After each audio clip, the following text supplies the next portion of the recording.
Today we're taking a look at these MLB matches, which are happening on Friday, January 6, 2023, and giving you our parlay picks for today. Welcome back to High Stakes. Before we dive into our video, don't forget to subscribe and to push the notification bell so you don't miss any of our videos. Also check out our Patreon if you want access to our premium picks. Our Patreon is a way for us to help you improve your chances of making more money. You will find the link to our Patreon in the description and comments section below.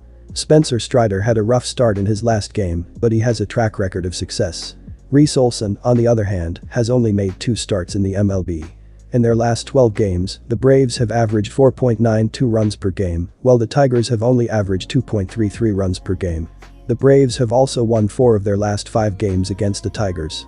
Based on this evidence, I believe the Braves will win this game on the road. The Braves and Tigers have both struggled with their pitching staffs in the last 7 days.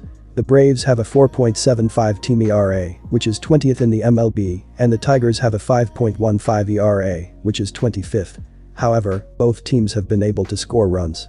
The Braves are averaging 6.17 runs per game in the last 7 days, and the Tigers are averaging 2.6 runs per game. In their previous 10 games against each other, the over has hit 7 times. Based on this information, I would take the over in this game. Toronto Blue Jays vs Baltimore Orioles. I am going to bet on the Orioles to win this game. The Orioles have a better record on the season and have won their last 4 games. They are also getting good value at plus 120. While the Orioles do not have the advantage in terms of starting pitching, their bullpen and hitting are more than capable of compensating. The Orioles lineup is more consistent and has a better chance of scoring runs at home against a decent pitcher in Chris Bassitt. In terms of trends, the Orioles are 4-0 in their last 4 games overall and are 4-0 in Dean Kremer's last 4 starts after scoring 5 runs or more in their previous game. Additionally, the Orioles are 4-1 in their last 5 meetings against the Athletics. Based on this information, I believe the Orioles are the better team and will win this game. I am going to bet on the over in this game. Both teams have scored a lot of runs in their previous games, and I expect a similar result in this game. The pitching matchup is not very good. Chris Bassitt has a 3.29 ERA on the season, and Dean Kremer has a 4.89 ERA. The bullpens have also been inconsistent. Both teams are more known for their offense than their defense. In terms of trends, the Blue Jays have gone over in their past 6 games against an AL East opponent, while the Orioles have gone over in their past 7 games against a starter with a whip less than 1.15. Additionally, in the past 30 meetings in Baltimore, the over has hit 20 times, and in the past 58 meetings overall, the over has hit 35 times. Based on this information, I believe that the total runs scored in this game will be over 8.5. New York Yankees vs New York Mets. The pitching matchup in this game is very lopsided. Luis Severino has been struggling on the road this season, with an 8.31 ERA and a .361 batting average against in 2 starts.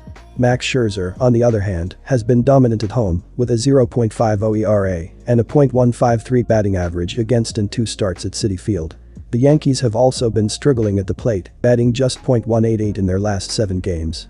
The Mets, on the other hand, have been hitting better, batting .229 in their last 7 games. The Mets have also won 5 of their last 6 home games against the Yankees. Based on this information, I believe the Mets will win this game.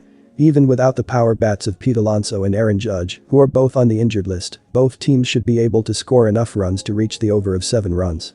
The Yankees have a 2.45 ERA in their last 7 games, while the Mets have a 6.75 ERA. The over has hit in 5 of their last 7 games played in Citi Field. Based on this information, I would bet on the over of 7 runs in this game. Colorado Rockies vs Boston Red Sox. The Boston Red Sox and Colorado Rockies are in very different positions in the standings. The Red Sox are 17-16 at home this year, while the Rockies are 11-21 on the road. The Rockies have also struggled offensively on the road, averaging just 3.69 runs per game. The Red Sox, on the other hand, have been very good at home, averaging 5.73 runs per game. The Red Sox have also won 9 of their last 12 games against the Rockies. Based on this information, I would bet on the Red Sox to cover the run line at home. Both Cutter Crawford and Chase Anderson are contact pitchers, not power pitchers. This is not a good matchup for them in Fenway Park, which is a hitter-friendly park. Neither team's bullpen has been very good either. Colorado ranks 24th in the majors with a 4.53 reliever ERA, while Boston is close to league average at 13th with a 3.98 bullpen ERA. The over has hit in 8 of the previous 9 games between these two teams, including the last 5 at Fenway Park. Based on this information, I would bet on the over in this game. Milwaukee Brewers vs Minnesota Twins. I am confident in the Brewers' chances of winning this game. Corbin Burnes has been one of the best pitchers in baseball over his last 8 starts, and the Twins have struggled offensively all season. Christian Yelich has also been playing well recently, and I expect him to continue his hot streak against Pablo Lopez. I am picking the Brewers to win this game.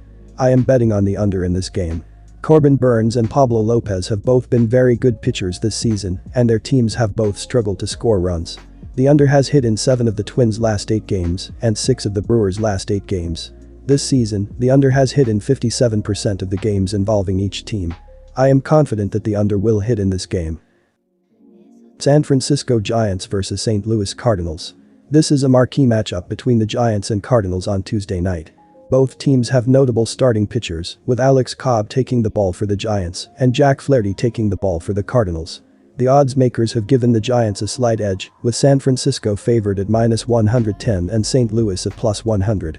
I am taking the Giants on the money line in this spot. The Cardinals have a pretty loaded offense, but they have been underperforming this season. I keep waiting for them to put everything together, but they just keep sliding. Additionally, the Giants have had success against Flaherty in the past. The current Giants roster is slashing .310, .333, .893 against Flaherty, with 4 home runs over 29 at-bats. Flaherty was sharp in his last start, but I don't think he will be able to keep up with the Giants in this matchup. I think the Giants are a good value at coin flip odds in this NL showdown. I am taking San Francisco to win on Tuesday night. While I expect the Giants to win the game, I think Jack Flaherty will have a solid outing. He was very impressive in his last start, holding the red-hot Rangers scoreless over 6.0 innings. On the other hand, Alex Cobb has dominated the Cardinals throughout his career. He has limited the Cardinals to a slash line of .175, .214, .300 over 40 at-bats. Just 3 of their 7 hits have been for extra bases. Both bullpens have also been solid this season. San Francisco is 14th in bullpen ERA, 4.00, while St. Louis is 16th, 4.03.